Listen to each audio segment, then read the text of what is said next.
Welcome back, ladies and gentlemen. This is the Bearable Bull here. And I got this aggressively average content for you today. As today is a volatile day on the world stage. Remember, I've been telling you a major event is very likely heading into this eclipse. And we may just have gotten it from Mario Nawfal. Moscow blames the United States for attacking the Kremlin.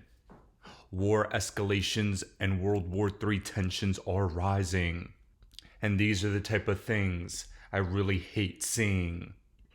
Here, we're beginning to see that Russia is looking to retaliate. And as tensions continue to rise, we see the increasing likelihood of the stock market collapsing. Remember, I showed you just the other day that they proposed to ban Congress members from trading stocks. I told all of you that once the ban goes through, that'll be the exact top of the stock market and to expect a financial crisis. I've long been saying that I think this crisis could come in September, October, and we're in the perfect time frame for that. Brace for impact because a lot of things are happening all at once. We continue to see bank failures spreading across the financial system. As Pacific West is collapsing as well. 4 major bank failures in the last 2 months alone, and I don't think we're even close to done. As the Federal Reserve had a 25-point rate hike, the banking system is continuing to show its cracks. Here, Fed Chair Jerome Powell gives his typical lines of manipulation, saying, "I don't think it'll be a big recession. We've been in a recession for 1.5 years now, and it's only gonna get worse." And I want you all to see through the manipulation.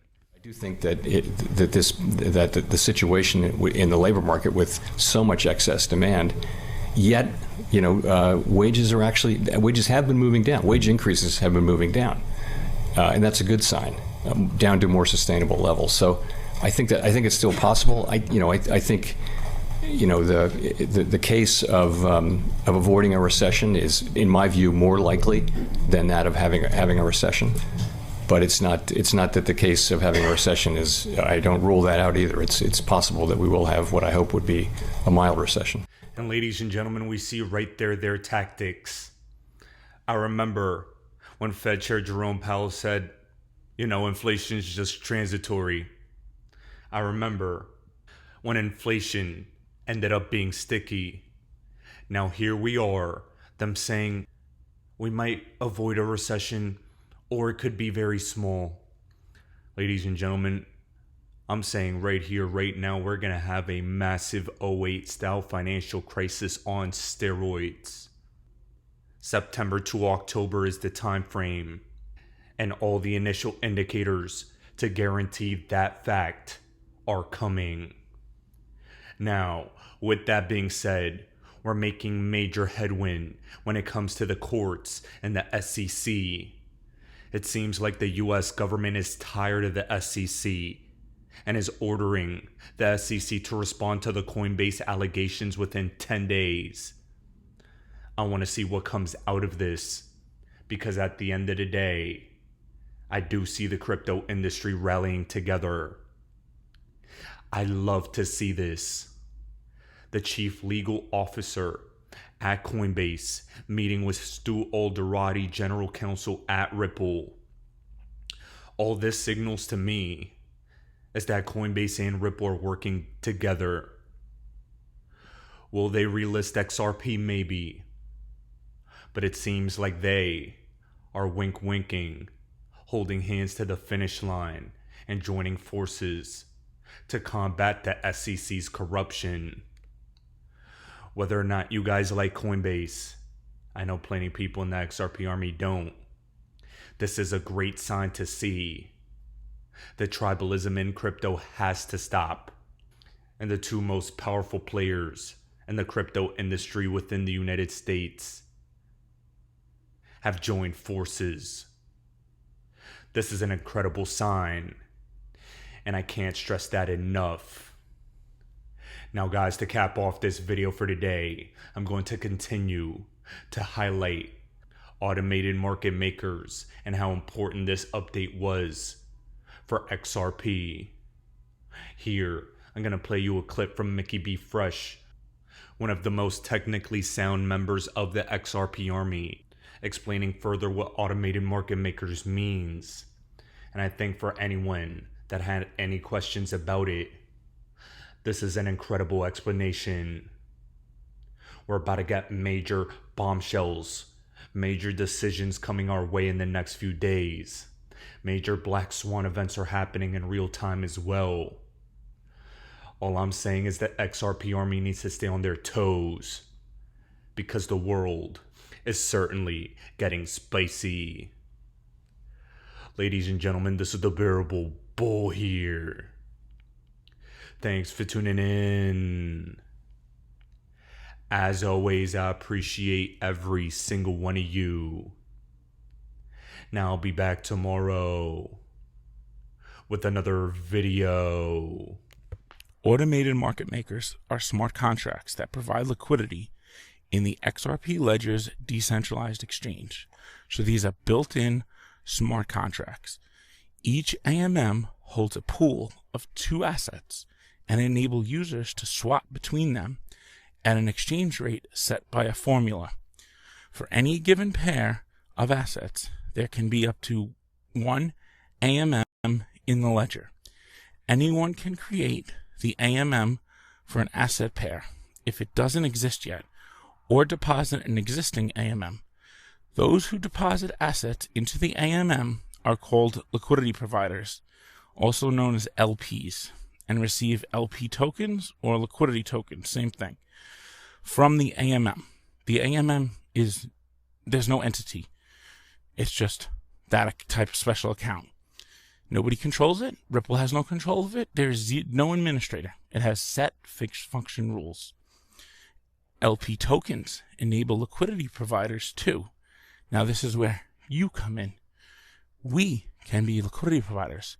So everyone's asked, well, what can we do with our XRP? No, you're not going to loan it to PolySign and all these other theories. Like, here's the answers right here telling us what you can do. This is what we need to pay attention to. I understand people get excited about the institutional connections and partnerships. Explain to me what that has done in 4 years. Explain to me. If we got 40 corridors live, the price has not exploded. Now, I'm not saying that it won't eventually, but that's not the only focus. That's like keeping track. It's cool, but hey, this involves you. Don't you want to know what you can participate in? And the community needs to level up, and that's what this whole thing is going to be about. And this is an overview, but I'm giving an introduction here to liquidity tokens. The single most important thing. In 6 months from now, you're going to hear everyone talking, oh, liquidity pools. Well, since last summer, I've been making videos on this. And David Schwartz has been screaming for 2 years at Apex. So it's about time we pay attention now and take this seriously and share the information. So what can you do as a liquidity provider? You can redeem LP tokens for a share of the assets in the AMM's pool, including fees collected. You could vote to change the AMM's fee settings. The votes are weighted based on how many LP tokens the voters hold. Bid some of the LP tokens to receive a temporary discount on the AMM trading fees. So, the first one's the only one you really need to be concerned with. When you deposit XRP, it swaps it half into the other asset in the background, and you get this liquidity token. It's a claim on both assets. But when you go to redeem, if you do redeem, maybe you sell the LP token, which will be tradable on the order book DEX and can be used in all type of DeFi. It's a beautiful collateral because it just earns yield, and it accumulates these fees. Every swap, it accumulates fees. Now, the fee settings will be different for each pool. The top highest liquidity providers with the most LP tokens. So it's your share of the pool compared to everyone else's. So That's how it determines it. So everyone gets treated fairly. It is the most fair way possible. And this is non-regulatory. It's an investment. You're going to earn. And you're going to provide liquidity to it. You're going to lend your assets to the pool. But it's software. And it's built into the ledger. Nobody controls it. It doesn't fall under regulatory. Why do I hold XRP? Because Ripple's the chosen one to lead the new global digital payment system, and they use XRP.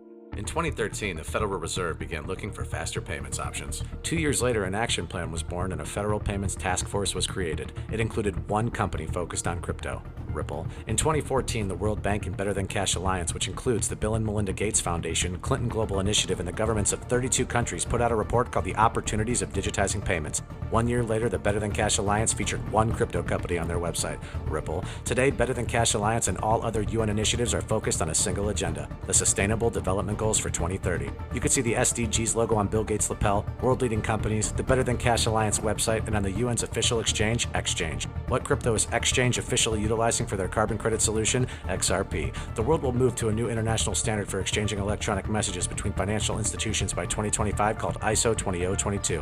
Who was the first ISO 20022 member focused on distributed ledger technology? Ripple. Who's partnered with over 300 financial institutions, including Bank of America, American Express, PNC, Santander, SBI, HSBC, Standard Chartered Bank, Bank of England, India, Singapore, Scotland, Australia, and Indonesia, the largest banks in Japan, Canada, Egypt, the Middle East, United Arab Emirates, Thailand, Morocco, Bhutan, South Korea, Brazil, and Latin America? Ripple. Who is a former employee overseeing the Federal Reserve? Ripple. A former employee overseeing the world's largest asset manager, BlackRock's digital asset division? Ripple. Leading Australia's CBDC effort? Ripple. Who hired a former Treasury of the United States? Ripple. 2 former Federal Reserve attorneys to their board? Ripple. 2 former Clinton and Obama advisors? Former Minister of Defense and Economics of Germany? Former business director at Swift? Former Swift board member? Former CFO of PayPal? Former head of the DTCC? Former chief business officer at Uber? Former VP of Amazon and former SEC chair on their legal team? Ripple. Who's a member of the Digital Pound Foundation, Digital Dollar Project, Digital Euro Association, Mojaloop, IMF's High-Level Advisory Board on FinTech, Hyperledger Blockchain Consortium, Open Payments Coalition, Faster Payments Council, Global Payments Steering Group, Cross-Border Working Group, International Association for Trusted Blockchain Applications,